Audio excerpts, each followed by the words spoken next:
Bonjour à tous, aujourd'hui on commence notre répertoire facile avec les noirs contre E4 et on va directement commencer, du coup notre répertoire sera sur E5. Donc l'idée étant simple, on va prendre le centre, on va respecter nos principes de développement comme on fait avec les blancs mais avec les noirs, très simple. Donc ici je vais passer très vite les premiers coups, cavalier F3 attaque notre pion, développe le cavalier, cavalier C6. Ici, plein de choix pour les blancs. Ils peuvent jouer l'italienne avec fou C4, fou B5, c'est l'espagnol, D4 l'écossaise. Mais ici, les blancs décident d'opter pour une option plus secondaire et qui est globalement moins bien. C'est cavalier C3. Bon, c'est pas mauvais, ça développe le cavalier.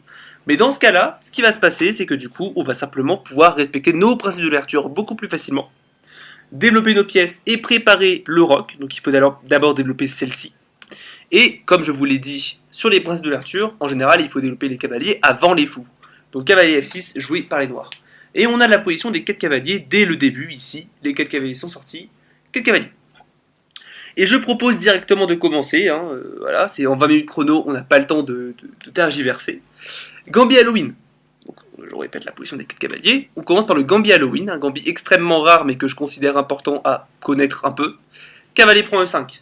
Les blancs sacrifient le cavalier pour jouer contre nos pièces. Ici, l'idée, c'est qu'en fait, quand on prend, qui est le coup qu'on va jouer, je ne vois pas de raison pour refuser le sacrifice, ils vont jouer D4, prendre le centre, attaque notre cavalier, et après, déjà, si jamais on joue cavalier C6, D5, le problème, c'est que quand on revient en E5, F4, cavalier G6, E5, ils ont un centre qui est majestueux, on n'est pas bien. On n'est pas perdant, mais on n'est pas bien. Globalement, c'est pas ce qu'il faut jouer. Après D4, on va simplement jouer cavalier G6. Donc on revient en arrière sans faire notre espèce de manœuvre là où on autorise D5. Et là du coup ils vont jouer E5, attaque notre cavalier pour le forcer à revenir en arrière, c'est la seule case disponible. Toutes les autres cases sont contrôlées par les pièces blanches, que ce soit la dame ou le cavalier. Donc on va revenir en arrière. Fou C4 joué par les blancs pour taper notre pion F4, notre pion F7 on a pour moi, et ils veulent jouer dame F3 en fait. Ici ils veulent jouer dame F3. Pour taper et tenter un mat du berger, vous notez ici comme ça. Mais du coup, on va directement stopper ça avec l'incroyable coup de D5. Un coup plus facile entre guillemets comme cavalier E7 par exemple, ou même fou E7 par exemple, ne marche pas parce que du coup dame F3 et on est absolument foutu. Par exemple, si on joue cavalier H6 pour défendre le pion, on perd carrément une pièce à cause de fou prend H6. Et si on reprend, mat. Donc il faut directement réagir à cette menace et on va jouer D5 directement, bloque le fou et le force à venir en fait sur une case où il sera beaucoup plus vulnérable. Par exemple, si jamais ils prennent déjà du cavalier, on peut simplement jouer fou E6, attaque le cavalier et on va prendre et globalement on sera extrêmement bien. Par exemple ici, cavalier E3, prise. Les blancs n'ont plus d'attaque pour la pièce qu'ils ont sacrifiée, on est simplement mieux. Si jamais ils prennent en passant, là ici, après D5, si jamais ils prennent en passant comme ça,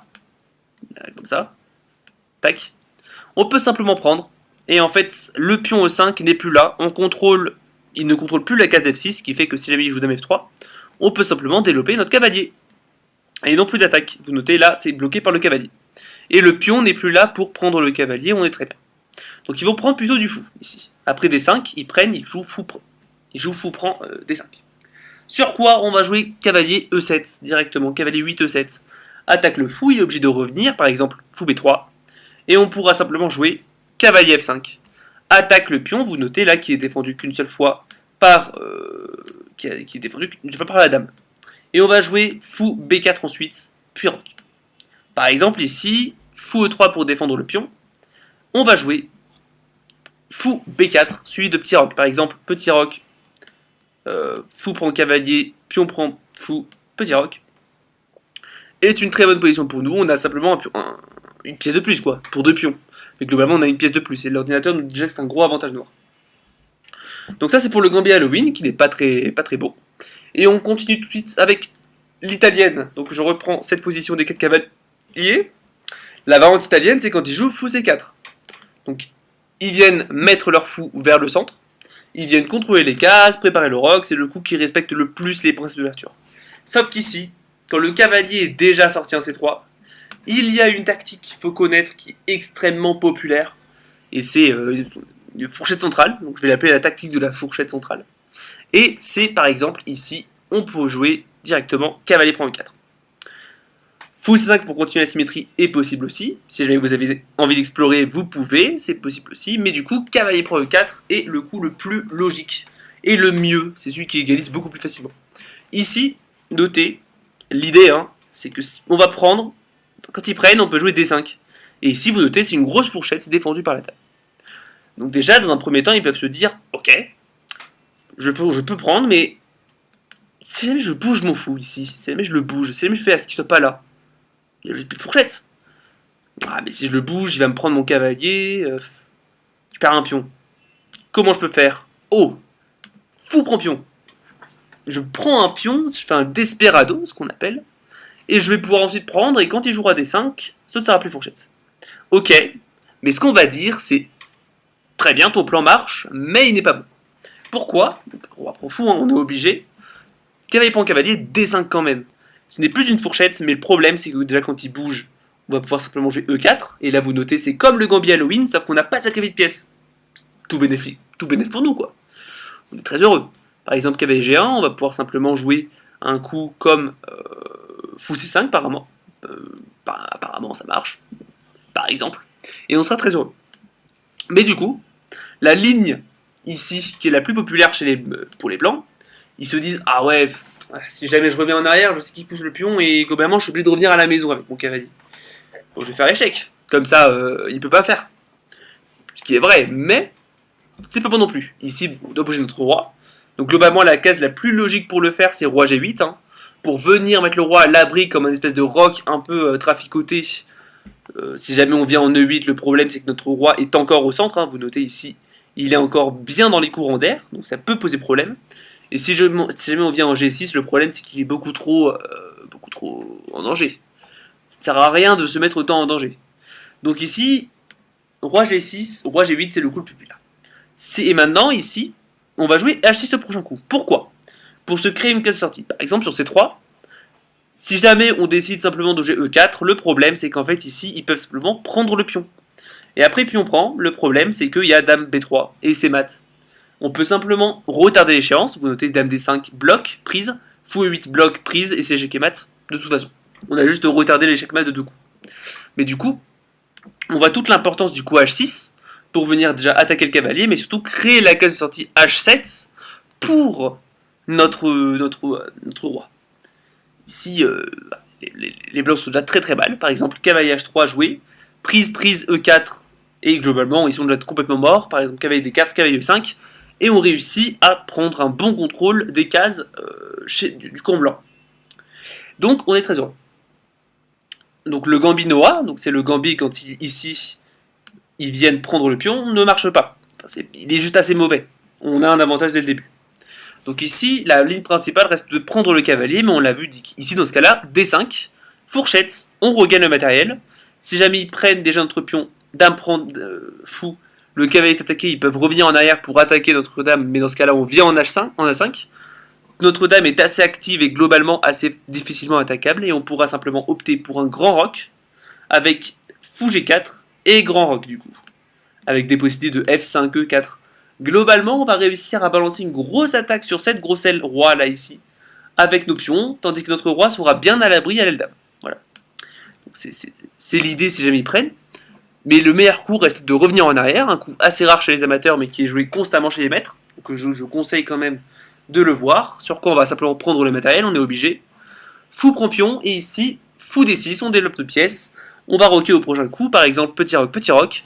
La position est égale, il y a beaucoup de lignes à traiter, mais globalement, c'est tout ce que vous avez à savoir. Vous pourrez ensuite développer votre fou, et globalement, vous serez extrêmement bien. Donc ça, c'est pour l'italienne. Ensuite, l'écossaise. Donc on a une bonne, une autre option, ici, avec les blancs.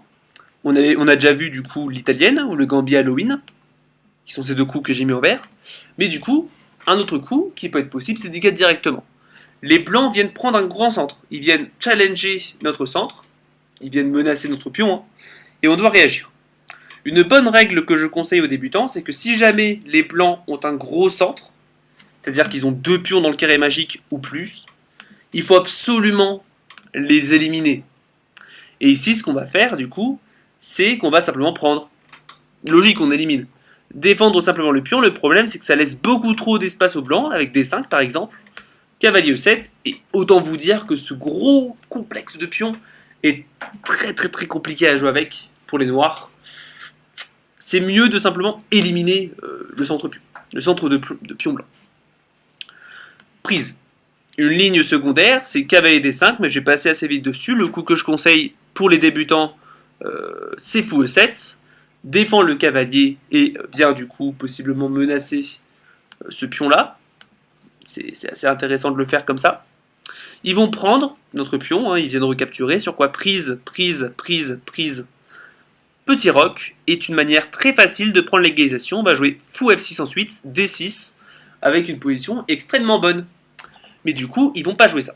Ici, après qu'on ait pris, hein, donc après D4 prise, il y a de grandes chances, jouer à 95% chez les amateurs, de jouer prise. Donc, ils viennent recapturer le pion, ils viennent mobiliser leur cavalier au centre. Mais ici, au lieu de simplement prendre le cavalier, qui est populaire chez les amateurs, et de se prendre dame pour D4, suivi de coups de E5 et de fou G5, qui sont extrêmement mauvais, hein. Ici vous notez que c'est déjà avantage blanc, on va simplement développer, on va respecter nos principes d'ouverture en développant nos pièces. Là vous notez, le cavalier c'est une menace fantôme, hein, c'est défendu, donc on peut simplement développer nos pièces. Fou B4. Et on vient menacer le pion. Ici en E4. Si jamais on avait un deuxième coup avec les noirs, on viendrait prendre le pion E4, parce que ce cavalier en C3 est complètement cloué. Donc les blancs doivent réagir à la menace. Déjà A3 ne marche pas, hein, parce que du coup on vient prendre le cavalier, prise, et maintenant le pion n'est plus défendu, il n'y a plus de cavalier pour le défendre, prise, et ils peuvent tenter le clouage, mais dans ce cas-là on va simplement roquer, très bon coup, parce que s'ils prennent, tour E8, leur dame est clouée, ils la perdent. Au moins c'est fait.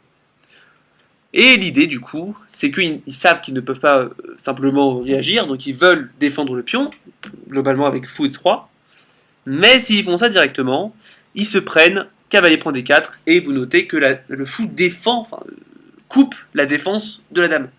Donc on est extrêmement heureux. Ils vont trouver un moyen de gêner ça. Déjà, petit aparté, fou G5 pour clouer notre cavalier ne marche pas vraiment. Après H6, fou H5, H4 et on joue G3. Un coup tactique, parce que quand il bouge, on prend le pion et on a simplement un pion de plus, ce qui est extrêmement évidemment bon pour nous. On a un pion de plus, on est très heureux. Mais du coup, ce qui va se passer, c'est qu'ils vont venir, là, prendre notre cavalier. Pourquoi? Parce qu'on a vu que quand ils jouent directement fou D3, ce cavalier est en l'air. Donc ils veulent venir, échanger ce cavalier. On va reprendre du pion B, hein, si on prend du pion D, notez que la dame peut simplement venir déroquer notre roi. Donc on va prendre du pion B. Mais du coup, ce qui va se passer, c'est que maintenant, il n'y a plus de cavalier en prise là. Ils peuvent simplement jouer fou D3. Ici, je conseille D5. Vient taper directement le centre blanc et vient forcer une réaction de la part des blancs. Sur quoi, déjà, si jamais il rock, donc c'est assez défendu. Hein. Mais le problème, c'est que là, on va enlever un défenseur en prenant le cavalier. Ils reprennent, puis pion prend pion. Défendu par le cavalier, le fou ne peut pas prendre. On est très heureux, on a gagné un pion. Il y a des compensations, mais c'est compliqué et globalement, les noirs sont mieux. Pratiquement parlant. Ici, après D5, si jamais ils avancent le pion, tant pour moi, s'ils avancent le pion, le problème, c'est qu'en fait, le pion va être extrêmement faible en E5. On va pouvoir simplement jouer cavalier G4. Attaque le pion, défendu par le fou. Quand il rock, on rock. Très important. Hein. Si jamais on prend, le problème, c'est qu'il y a tour E1. Et en fait, peu importe ce qu'on fait, ils vont jouer F4 au prochain coup et ils vont gagner le cavalier. Donc, après prise, il faut prendre. Pour enlever cette espèce de clouage là. Mais du coup, ce pion est quand même faible. Et par exemple, ici, s'ils essaient de le défendre avec F4, par exemple, là c'est un peu plus compliqué, mais ici, par exemple, petit moment instructif pour voir pourquoi il ne faut pas bouger le pion F tôt dans l'ouverture. Le problème, c'est qu'il y a par exemple Dame H5, enfin Dame H4, menace mat, et après par exemple G3, H3 pour défendre. On peut jouer fou C5 et c'est vraiment impossible à défendre. Globalement, on est déjà complètement gagnant. Mais ça, à la limite, on verra dans une prochaine vidéo plus en détail. Mais globalement, voilà, je passe assez vite dessus. Après D5, ils vont prendre. Le coup le plus logique. On prend petit roc. Pour l'instant, tout va bien. Fou G5, attention, petit piège. Si jamais on essaie de le chasser, ils prennent. Sauf que quand on prend, ils peuvent prendre le pion gratuitement. Hein. Faut noter que là, voilà. Donc fou G5 vise à prendre le cavalier, puis à venir prendre le pion. C'est l'idée. Mais dans ce cas-là, qu'est-ce qu'on fait? On solidifie, tout simplement. On vient défendre le pion avec un autre pion, ce qui fait que le pion est juste du béton. Et les blancs n'ont plus rien. Dame F3 est le coup le plus populaire pour jouer sur le clouage. Fou E7, on décloue, on défend le cavalier, on va pouvoir développer le fou en E6, venir jouer H6, tour B8 pour taper le pion. Globalement, on est extrêmement bien, il n'y a rien à dire. La dernière ligne que l'on verra dans la 4 cavaliers, c'est la ligne espagnole avec fou B5. Ils viennent taper notre cavalier, sur quoi on va jouer simplement fou B4. Cavalier D4 est possible, mais c'est extrêmement théorique, il faut apprendre des centaines de lignes, donc je ne conseille pas pour un répertoire facile. Fou C5 est techniquement possible aussi, mais dans ce cas-là, ce qui se passe, c'est qu'on va se prendre la même tactique que l'on avait contre l'italienne, c'est-à-dire cavalier prend E5. Et après cavalier prend E5, D4. Et on se prend la même tactique, c'est dommage. Donc, on va d'abord jouer fou B4. Et là, vous notez, il n'y a plus de tactique de D5, parce que le fou n'est pas en C5. Donc, je vais pas trop vite. Donc, ici, l'idée, c'est qu'on vient simplement développer comme les blancs. Prendre n'est jamais vraiment une option, parce que quand on reprend, et qu'ils reprennent le pion, hein, vous notez qu'ils ont enlevé le défenseur, bah on a toujours dame E7. Attaque le cavalier, attaque en rayon X, donc c'est à travers les pièces blanches, le pion E4.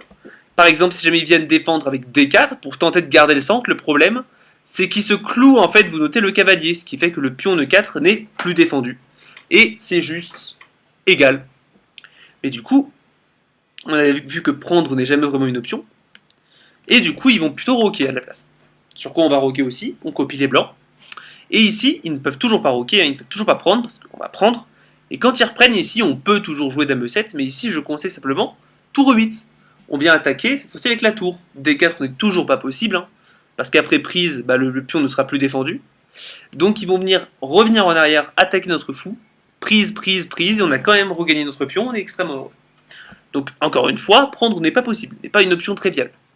Mais du coup, ils vont venir jouer D3 pour venir ouvrir le fou en C1, donner du support au pion E4, parce qu'ils ont vu que du coup ils voulaient prendre, puis prendre, et ils ont vu que tour E8 pour reprendre le pion était toujours une menace, donc ils viennent simplement défendre des pions, pour faire à ce que cette option ne soit plus une option, pour défendre complètement le pion. Sur quoi on va simplement jouer D6. Nous aussi on fait pareil. Et ici, attention, très important, déjà s'ils jouent H3, on joue H6, on copie.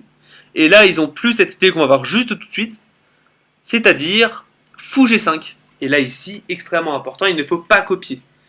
H6 sera pareil, donc je ne vais pas l'étudier, on va voir ça d'une pierre deux coups. Si jamais on copie, le problème, c'est qu'ils peuvent prendre. Et quand on reprend, quand on reprend de la dame, je veux dire, tac, cavalier prend, enfin cavalier D5. Et là, ici, la dame est attaquée et le fou aussi.